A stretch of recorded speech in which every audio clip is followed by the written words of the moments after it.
Eu quero ir com calma aqui. É, eu vou ler algo bem interessante para vocês. E se você tiver esta mensagem, uma mensagem chamada Amor Divino? Nesta mensagem Amor Divino, o profeta cita, a partir do parágrafo 28, ele cita a experiência que ele teve com três diferentes espécies de animais. Primeiro ele fala, na verdade, ele fala do touro, depois ele fala da experiência que ele teve com as abelhas e depois ele fala da experiência com a gambá. São três experiências que ele teve com a natureza e vocês conhecem as demais. Mas eu vou pegar essa que está falando dos animais, está falando dos pequenos insetos como as abelhas e depois ele fala até dos mosquitos. Quando ele estava lá, quando os esquilos foram criados, que até os mosquitos não lhe picavam. Vocês lembram dessa experiência? Está lá, está na mensagem, está tudo lá para nós vermos o que significa isso. Isso foi uma pequena demonstração, como nós vimos no programa passado, que Deus, para poder dar para nós uma pequena noção do que vai ser, ele teve que preparar um homem, ele teve que preparar um profeta. E eu vejo que a nossa, muitas vezes, falta de reconhecimento da nossa condição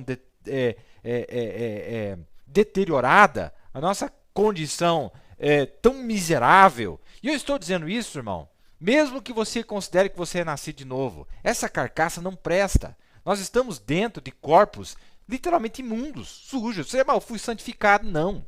Esse corpo não, o profeta chega a dizer que ele não é amigável ao Espírito Santo. Ele é contrário, é de uma natureza perversa. E se você der vazão para esse corpo, as piores coisas vão acontecer, ainda que você seja uma boa pessoa. Me lembro agora de Eliseu, um homem cheio do Espírito Santo. Um homem que foi um grande personagem na Bíblia, mas quando ele entrou um pouquinho na carne, ele causou a destruição e a morte de 42 crianças. Um grande homem de Deus. Mas as suas palavras, impensadas, no momento de calor, de fervor das paixões humanas, da vaidade humana, da justiça humana, e aquilo acabou acontecendo. O profeta disse, aquilo ali não era para ter acontecido. Aquilo ali estava fora. Ele trouxe a morte de 42 crianças, não é? Ele disse que a culpa nem era das crianças, o profeta disse, era dos pais, que ficavam falando mal dele o tempo todo em casa. E ele deveria ter se policiado, e ele deveria saber que não era a culpa delas, não é? Então, nós sabemos que isso aqui não presta. Nós vimos no programa passado estes corpos vis, como disse Paulo, esses corpos vis. Olha que terrível. Nós temos, irmão. E aí você tem pessoas tentando jejuar por não sei quanto tempo, monges, budistas, etc., para tentar manifestar e tentar fazer com que as promessas de Deus aconteçam. As promessas de Deus não podem acontecer. Deixa eu ler para vocês, meus amados. E seja um pouco paciente antes de você atirar. Vamos ver o que o profeta diz para nós. Isso vai dar, é para trazer um descanso para nós. É para trazer um entendimento melhor para nós. Agora, nós vimos, e em parte, como penhor, nós temos visto estas demonstrações, não só na vida do profeta, como nas nossas próprias vidas. Nós temos visto isso. Eu tenho visto isso, mas em pequeníssimas doses. O profeta viu um pequeno peixinho, depois a tempestade, e agora nós vamos citar aqui esses três animais. Eu encurtei um pouco porque eu tenho bastante matéria, mas você pode ler a mensagem depois. É muito bonito falando do amor divino. Então vamos lá. No parágrafo 28 diz assim, ó, muitas pessoas falam dos animais selvagens. Você não tem medo deles, irmão Brana? Nunca. Eu amo eles. Aqui há pouco tempo, nos meus primeiros 7 anos como oficial conservacionista, ou como guarda florestal, eu quero que você note essa palavra aí, tá? Guarda florestal. Porque volta aqui um pouquinho para mim. Guarda florestal é aquele que cuida da natureza. Ele policia, ele vigia a natureza. E o profeta, olha a sabedoria de Deus quando ele desenhou a jornada do profeta na terra. Ele já era um guarda florestal. Olha que interessante. Ele era para guardar a natureza. Era para ele observar e cuidar da natureza. Vocês conhecem as histórias, tem tantas histórias que ele conta sobre os seus dias quando ele era um guarda, era um policial florestal. Aqui no Brasil nós chamamos de policial florestal. A polícia militar tem uma designação que serve para cuidar das nossas florestas aqui no Brasil. E a propósito, muitas pessoas criticam o Brasil e nós, com toda a nossa pobreza, com toda a nossa ignorância, com toda a nossa falta de equipamento, o Brasil é um dos países que tem mais parques reservas florestais em todo o mundo. Depois você entra no mapa aí, você vai ver o tanto de parques que tem. Aqui no Paraná tem muitos. Nós fazemos o melhor que nós podemos. E o povo só quer criticar, o povo quer falar mal. E sem contar que essas explorações vêm de fora. Compram os políticos, compram as pessoas para explorar a natureza. Não é? Mas tudo bem, esse não é o nosso assunto. Não estamos falando de política.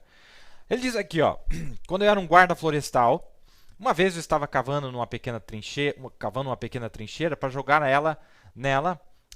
água nela para poder devolver os peixes no ribeiro. Você sabe como faz quando vai devolver peixe no rio, né? Você cava ali do lado e eles vão nadando até chegar no rio. E nós tínhamos que andarmos armados com uma pistola. E quando eu fui passar por um certo potreiro, tinha um homem que eu conhecia lá que estava doente. Eu já era ministro naquele tempo. E eu estava indo visitar este ministro, este homem, para olhar por ele. E a caminho de lá, eu tirei a arma e guardei ela no carro e tranquei as portas e me fui pelo potreiro, que dava pouco mais de 1 quilômetro. E eu me esqueci que naquele potreiro havia um touro assassino que tinha acabado de matar um homem de cor lá, na fazenda Brooks. E eles tinham vendido ele para o Sr. Guernsey, no pasto lá. Ele era um touro famoso, ele era de raça, mas era assassino. Eu estava passando pelo pasto, cantando, e cheguei perto de um monte de moitas e, de repente, do meio daquelas moitas, surge este enorme touro assassino. Ele olhou bem para mim. E qual foi a minha primeira reação? Eu procurei pela arma para lhe matar. Eu estava sem arma. Eu procurei pela cerca que estava a uns 270 metros de mim. Não tinha árvores, não tinha para onde ir. Era só ficar ali e esperar pela morte. Então eu disse, Pai Celestial, suponho que este seja o meu fim. E eu fico feliz que eu estava desarmado lá. Eu teria matado o touro ali mesmo e teria pago por ele, para o dono, né? Mas eu fiquei parado e olhei para o animal. Ele se afastou, deu uma fungada, bateu com os chifres no chão, torcia o rabo. Sabia que ele viria. Fiquei parado e olhei para ele por um momento. E algo aconteceu. De uma forma ou outra, agora isso pode soar como tolice, mas todo o meu medo se foi. Quando o amor entrou, o medo se foi. E eu pensei a mesma coisa que pensei acerca das abelhas. Olha como ele associou os dois eventos. Eu pensei, voltou aquilo de novo. Porque quando ele teve a experiência com as abelhas, ele disse que foi algo que veio sobre ele e depois foi embora. Apenas uma pequena demonstração. E eu lhe disse, aquele que te criou, sou servo dele. Estou a caminho de orar por um de seus filhos que está doente. Me desculpe por ter te incomodado, mas no nome de Jesus Cristo, vá deitar, e eu não vou mais te incomodar. E o touro acenou seus chifres 2 ou 3 vezes no chão, e lá veio ele. Mas eu não estava mais com medo dele, assim como não estou agora. Algo aconteceu. Agora, isto soa como que algo para risos, mas não é para este propósito. Não é uma piada, pois este púlpito sagrado não é lugar para piada e mau comportamento. É o lugar do Evangelho. E o touro, eu o amei, e eu lamentei por ter lhe perturbado. E ele correu direto para mim até cerca de 3 metros de distância e parou com sua pata esticada. Ele olhou para a direita e para a esquerda com aparência de esgotado. Ele virou para trás e se foi para lá, se deitou. E eu passei caminhando a distância de 1,5 metro dele. E ele nem se moveu. O que foi isto? É o amor. Irmão, não importa o tanto que tentamos blefar. Nós somos negativos sem o amor. É verdade. Deixa eu fazer um pequeno comentário, meus amados. E nós todos somos culpados disso. Tem erro de todos os lados. É enfiando a faca aqui, o outro enfia a faca lá, o outro enfia a faca lá e o outro se esfaqueando. Nós vemos esse autoflagelação entre o chamado povo de Deus. Não é verdade? E nós tentamos blefar, fazer de conta, e prega sobre amor divino, etc. Mas não tem lá. Está faltando. Faltando combustível. Mas o profeta, através da soberania de Deus, foi manifestado a manifestação de um Filho de Deus parcialmente. Um pequeno penhor, uma pequena entrada, para mostrar que algo estava vindo. Não é? E para pular um pouquinho aqui, no parágrafo 38, aí ele fala do touro, fala das abelhas e fala da gambá. Eu pulei para o final. Você pode ler lá na íntegra. A voz disse, eu enviei ela à tua porta, e ela tem esperado por 24 horas pela vez dela para ser orado por ela, e tu não disseste nada. Volta aqui um pouquinho para mim. Você quer saber o que é a adoção? Você quer saber o que vai ser um filho adotado? Olha as experiências que o profeta teve. Tendo apenas um pequeno penhor, apenas um tira-gosto. Você quer saber como que o milênio vai ser? Você quer ter uma ideia como é que vai ser no milênio? Como as coisas serão no milênio? Veja essa experiência da gambá. Ele está colocando tudo junto a essas experiências. Olha lá, ó. Eu enviei ela à tua porta, ela tem esperado por 24 horas pela vez dela para ser orado por ela. E tu não disseste nada. Eu disse, bem, eu não... Eu disse, com quem que eu estou falando? Eu disse, será que eu estou fora de mim? O que aconteceu? Com quem eu estava falando? Eu pensei, deve ter sido Deus. Eu pensei, Deus se importaria com este animal? Eu sabia que ele enviava pessoas, mas então eu me lembrei que ele disse que nem sequer um pardal pode cair no chão sem que teu Pai Celeste saiba. E eu sei que ele também falou através de uma mula a um homem uma vez e muitas coisas na Bíblia. Olha, irmão, olha que coisa interessantíssima. Deus guiou, como Deus guiava os animais a Noé, para a salvação. E eles entraram dentro de uma arca e foram seguros. Veja as experiências do profeta aqui. E aquilo veio sobre o profeta. Em outro lugar ele disse, mas aquilo saiu de mim, aquilo não ficou. E ele disse, não foi. Olha, irmão, nós nunca vamos produzir a manifestação dos filhos de Deus através de jejum, através de oração, através de estudo, através disso, daquilo. É a soberania de Deus. É Deus que ativa isso na sua vida. Não tem o que fazer. Mas vamos dar mais uma olhada aqui. Pois Deus prometeu que estas coisas aconteceriam, como nós vimos no programa passado já. E o profeta disse, nós temos o penhor. Ele disse, olha, a plena adoção virá com os nossos corpos.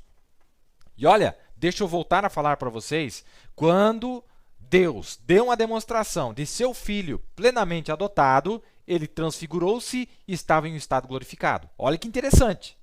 Para Jesus estar em um pleno estado de adoção, ele estava em um estado glorificado. Olha que interessante, presta bem atenção. Mateus capítulo 17. Plena adoção, ele estava em um estado glorificado. Vamos com calma aqui. Nós temos bastante matéria e vocês vão gostar, não é? Vocês vão gostar. Agora, na mensagem E Não Sabes, esta mensagem ela é uma mensagem que eu considero uma mensagem bem diferente, uma mensagem que me chama muita atenção. Eu gosto muito dessa mensagem. E não sabes, não é? Ele conta do sonho, aqueles sonhos que os irmãos tiveram, não é? Os sonhos que os irmãos tiveram. Eu vou mostrar aqui para vocês. Leia aí comigo. Disse, eu vi aquilo vindo e eu observei aquilo. E sabe o que era? O irmão contando o sonho que ele teve. Era um homem montado num cavalo. E disse, ele estava vindo na velocidade da luz. Disse, eu vi que ele iria descer na minha frente. Eu parei meu carro, saí para fora. E quando eu fiz isso, o cavalo estava no meio da estrada. Um grande cavalo militar caminhando empinado. Essa é a palavra, claro, vocês sabem. Caminhando empinado. Ele disse, tinha um homem assentado nele e ele estava vestido com vestimentas ocidentais. Era uma pessoa do mundo nosso, não era lá do mundo dos muçulmanos, dos judeus. Era do nosso lado aqui. Não era um cowboy, mas parecia como um chefe sobre os guardas florestais ou algo. Olha que interessante, irmão. Era alguém que se parecia como um chefe sobre os guardas, os demais guardas da floresta, os demais vigias da floresta, para salvaguardar a natureza, ou algo, ou para dominar a natureza, ou para ter supremo controle sobre a natureza. Vejam, com toda a sua autoridade de chefe, aí ele diz do oeste, os índios sobre os índios, porque o outro irmão teve um sonho também, do qual eu vou falar daqui a pouco, que ele viu um indígena, um chefe indígena, e esse, ao invés de ver um chefe indígena, ele viu um guarda florestal, que cuida da natureza, que tem poder sobre a natureza. E os guardas florestais sobre, não é? Quer dizer, aquele vestido como chefe sobre os demais guardas florestais. Está vendo? Muito bem. A gente já vai voltar aqui. Agora,